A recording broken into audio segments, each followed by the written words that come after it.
ay kapag-aral. Amen. Hindi lahat ay may kakayanang bumasa. Amen. Pero mayroong kakayanang makinig. Amen. At meron din kakayanang kalooban ng Diyos na makaunawa sa narinig. Amen. At doon ngayon papasok ang pag-ibig sa inyo ng inyong mga apo, ng inyong mga anak, ng inyong asawa, ng inyong kapatid sa pananampalataya. Na sila ang magbabasa ng Biblia para sa inyo. At kayo ay makikinig. Kagandahan loob na may kasamang tunay na pag-ibig at tiyaga. Amen. Kapag hindi kayo pinagtyagaan ng inyong mga anak, nasa ang pag-ibig ko. Kapag hindi pinagsikapan ng inyong asawang may kakayanan na kayo ay turuan, nasaan ang tunay na pag-ibig ko? Kapag hindi sinika ng inyong kapatid, nakakita ng inyong kakulangan, nasaan ang pag-ibig ko? Ito na pa sinabi ng pag-ibig ay mapagbata. Kung hindi natin pag-isikapan, unawain at kayanin ang bawat pagsubok ay binibigay sa atin ng Ama. Pag-ibig yan pagsubok na yan. Dahil kung hindi yan pag-ibig ng Diyos, wala tayong natututunan sa mga bagay na nangyayari sa ating lupa. Ano ba ang sabi sa ulat nito? Ang tao ay pinapaghihirap ng Diyos upang bigyan ng, ano po? Bigyan ng? Aral. Aral. Ano ba yung aral? Yun yung tinatawag na kaningningan ng Diyos. Yung aral. At yun ay pinagkakalob na sa atin para tayo ay magkaroon ng pagkaunawa at kaalaman. At tayo ay pinagdaranas niya. Ano yung karanasan natin? Kaalaman sa buhay? Pagmamasarap sa buhay? Walang tuos na pagkain? Yun ba ang kaalaman na pinaranasan sa atin? Ang pinaranasan sa atin ay ano mga kapatid? Hirap, sakit, at pagtitiis. Sabi nga sa unang bahagi ng aklat ng Ecclesiastes, ang tao ay dinagda ng Diyos sa hindi masukat na pag-iirap. Yan ang sabi sa aklat ni Hari Solomon. Bakit? Kasi doon masusukat ng Diyos gaano tayo ay umiibig sa Kanya. Gaano namin i-sapwera ang ating pansariling kapakanan at kagustuhan upang masunod ang kalooban ni Amang Kristo. Bagay na isang matibay na halimbawa na ipinagkaloob sa atin at ipinakita ng Panginoong Jesucristo nung siya ay magkatawan na. Kaya bawal pala sa atin ang makipagtalo. Bawal sa atin. Marami ang mahuhusay sa sanlibutan. Pero ang nais lamang nila kaya nila papahusay, hindi ang nalulukuran ng tuloy. Ang gusto nila kalubutan sila ang salihan ng tao. Dahil mahusay sila, magpaliwanag ng araw. Mahusay sila magbigay ng halimbawa. Subalit, ang kahusayan ng mga kapatid ay kulang sa buod ng tunay na pag-ibig. Dahil ang inihanap niya mga kapatid ay hindi ang Diyos, kundi ang kanyang sarili. Kung siya ilalagin bilang mahusay na evangelista at mga ngaral, hindi niya ipinapakilala talaga ang Diyos. Sa atin, hindi naman tayo ganun kahusay. Pero naisiguro ko sa inyo mga kapatid, sa bawat tumataya sa konfliktong ito, tunay at totoo ang pag-ibig na ipinamamahagi at ipinaramdam sa bawat isa. Tunay na pag-ibig katulad ng pag-ibig ng Panginoong Jesucristo na nakaya niyang ibigay ang kanyang buhay para sa kanyang mga kapatid. Bilang panganay na anak, siya ang unang nagbatan ng hirap, sakit at pagtitid. At yun ay kinakailangan natin gayahin, not exactly, not literally, na magpapapagod tayo ng cross. Kundi, babatahin natin ang bawat pagsubok, ang bawat pagdalisay ng Diyos sa atin. At kailangan mo mga kapatid, kaya sumunod sa pagkaunawa sa mabuti at masama ang talino, malaman at maunawaan natin na kung alin sa mga dumarating sa ating pagsubok ang mula sa tao o mula sa Diyos. Purihin ang Diyos. Katulad halimbawa ng inyong mga kapitbahay. Yan ba yung pagsubok na mula sa Diyos? Sa dalawa yan. Kung siya'y ginamit ng Diyos para pagbukin ang inyong panataga at panataga maraming sa iyo ng kapal ng Diyos. Pero kung ang ginagawa niya sa iyo ay para sa sangkaliling kasiyahan niya, gusto lang ikaw ay surahin, gusto lang ikaw ay ilisin, dahil tuwan-tuwa sila kung nakikita ka nagagalit, ikaw ay nagbubutanaw. Tama ba ang ugali ng anak ng Diyos yun? Nagbubutanaw? Banal ka banal, kung nasa loob ng santuario niya kung ito, pagdating sa kanila ay binubutang sa kanila ng mga anak. Pagdating sa kanila, tambak ng hugasin, nagagalit. Pagdating sa kanila, tambak ang mga ilisay sa bahay, bubutang sa kanila ng mga anak.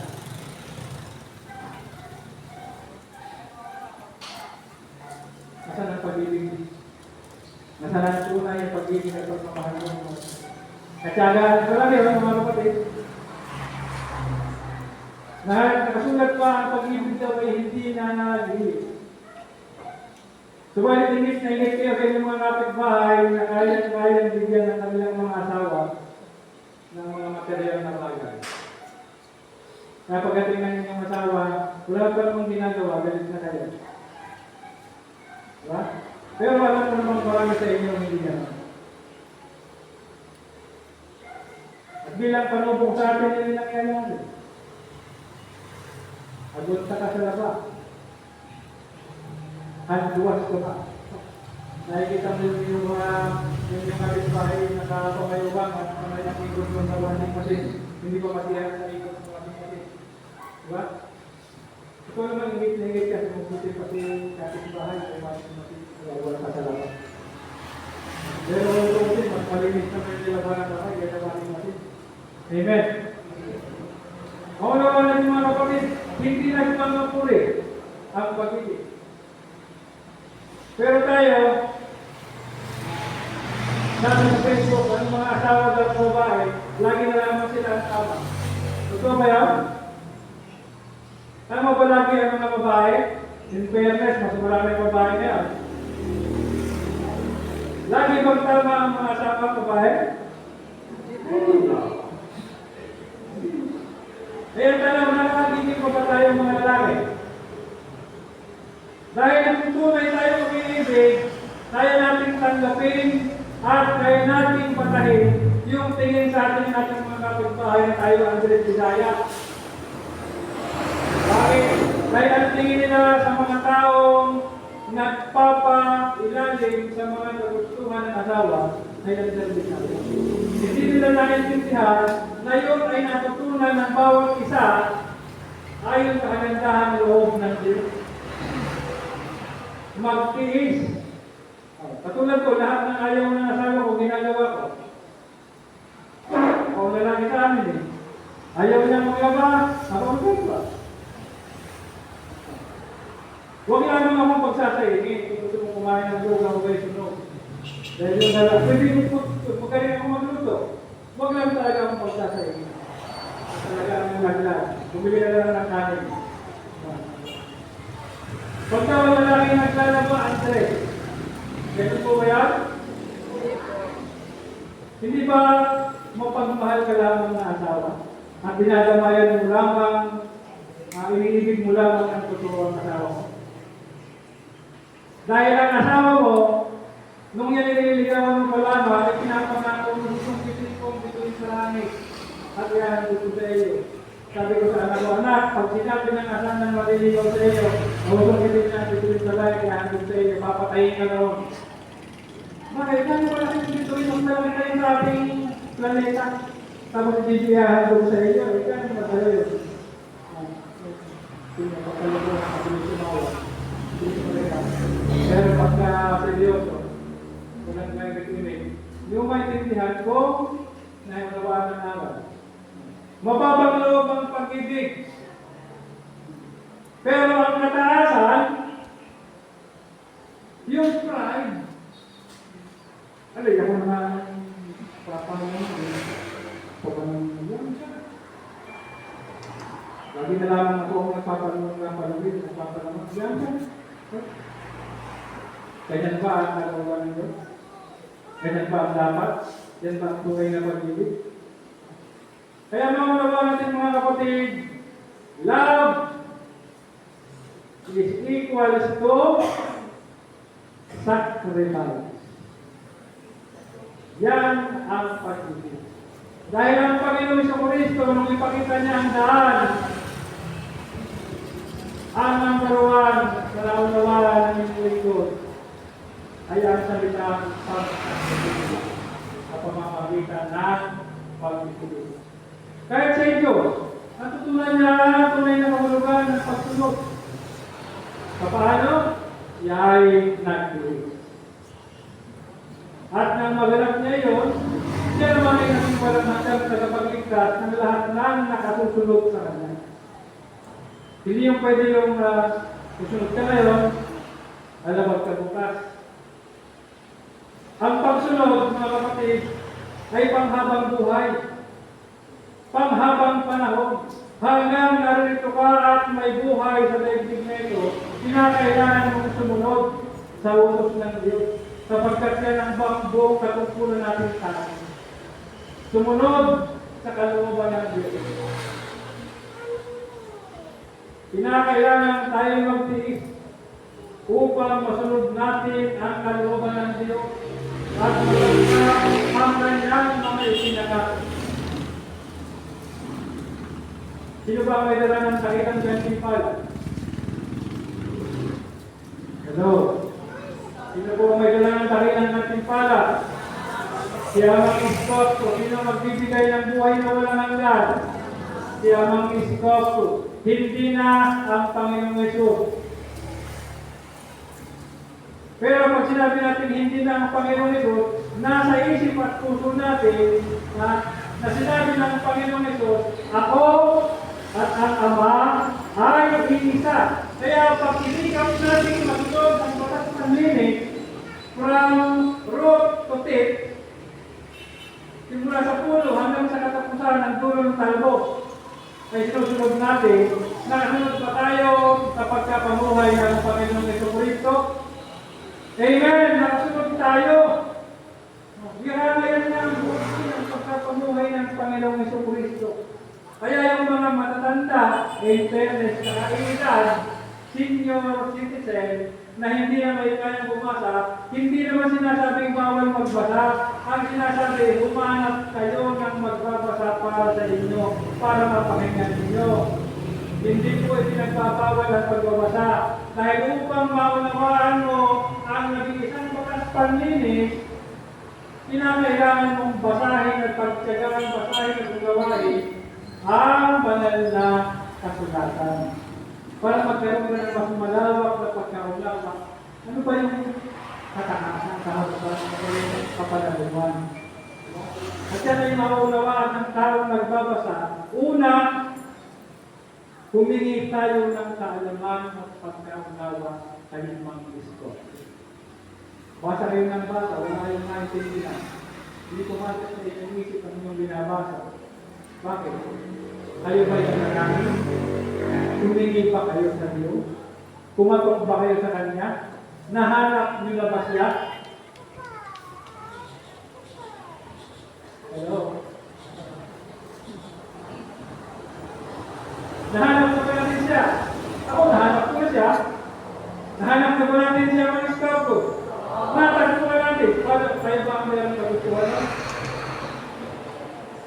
gusto ba natin na hanapin ang Diyos? O ang Diyos ang gusto na matagpuan natin siya? Dahil sa kagandahan loob niya mag-iskop sa bawat isa sa atin, niloob niya na siya ay ating mahanap. Matagpuan natin siya. Ako, noong una, pamula 1999, pauli-uli ako dito sa kalsada niya. Wala pa ito, nadoon pa, sa kabilang yun. Hanggang sa dumating ang pagkakataon, meron na nito. Mga kapatid, tuwang-tuwa ako sa mga manang palataya dito dahil puting-puti ang pangitaas, dilaw na dilaw ang mababa, yung makikintab. Alam niyo kung tawag ko sa ating mga kapatid noon? Yung, ay ko na naman ang mga kinyabang. Eh kung hindi sa ganda ang loob ng Diyos, ako ba nawawagan na nito? Samantala ako isang dakilang ng pilosopo. Lahat na lamang ang katwiran ng Pang-Diyos, meron ako sariling katwiran sa tao. Ayan tayo sa kanyang nagandang loob at tunay na pag-ibig sa atin. Ako na isang makasalanan, suwain, matigas ang ulo, at sabi ng ating mga kapatid, huwag ko na babanggitin yung isa, dahil ayaw din ang marinig yun. Ako na isang sabihin natin barumbado at bad boy na pulis dati. Akalain lang nasa inyong harapan na yan. Nagpapadama ng tunay na pag-ibig sapagkat iyan ang tanging pamamaraan na nalalaman ko upang mahugasan at mawala ang ating mga kasalanan. Dahil hindi ko iniisapwera ang aking sarili mga kapatid. Ako'y may kasalanan. Ako'y may kasalanan. Ako'y nagkakasala. Sa isip, kasalita. Pero, hindi ko na naman ginagawa. Katulad kapag nakita mo yung aking kinasusunahan, sa aking isip, nakita ko naman ito. Baka ako'y magkasala ng mga buhay. Ano kaya ang ganda? Liwas o magpakatatal? Magpaka-urokan, magpakasuwi o magpakatatawi. Suma ba yun? Ang tunay na pag-ibig mga kapatid, kayang maging tupperware. Bakit? Galit kayo sa tao. Hindi mo na gusto. Pagpapalitaan mo magaspangan ng pag-uugali. Hindi. Kinakailangan mabuting nasa ang ibibigay mo. Totoo ba yun na yung narinig? Hindi. Hindi ka ba nagpapaplastic na? Pero yun ang dapat. Amen. Yun ang dapat mong gawin kasi yun ang matuwid na gawain ng anak ng Diyos. Amen. Kahit hindi ka tuwa sa Kanya, pagpapalitan mo siya ng kabutihan asal. Ang pag-ibig ay hindi magaspang ang pag-uugali. Ikaw na naasala. Hindi pa ikaw ang nabati. Ano ang turo sa atin ng ating ministro? Maging palabati kayo. Smile. Ngumiti kayo. Makipag-usap kayo.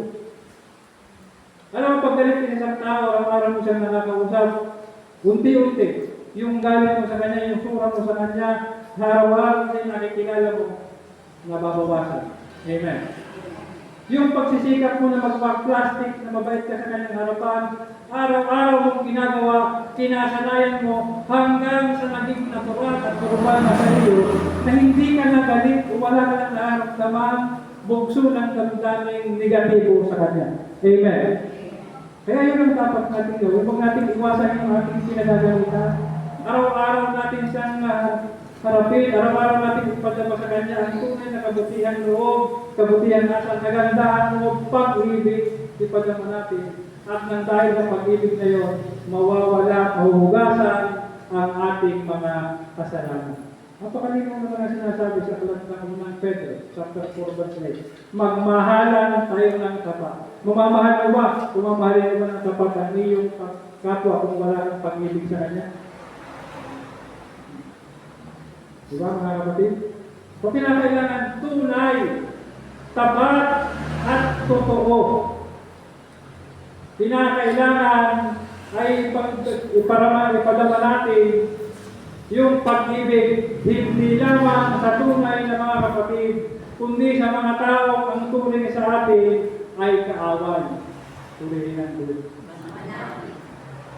Kung iniibig mo ang iyong kapatid, ibigin mo rin ang katulad noon ng iyong kaaway.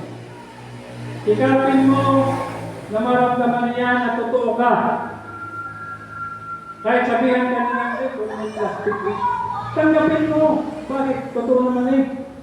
Nagpapaka-plastic ka sa kanyang oras na yun. Pero dahil na kinakanayan mo, yung pagpapaka-plastic mo sa kanyang harapan, naging normal na yun at naging totoo ka na sa kanya. Purihin ang Diyos.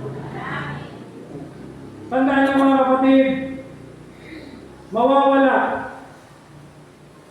ang lahat.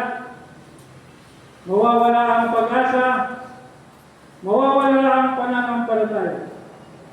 Ngunit sinisiguro ko sa inyo, ang pag-ibig ay mananatili.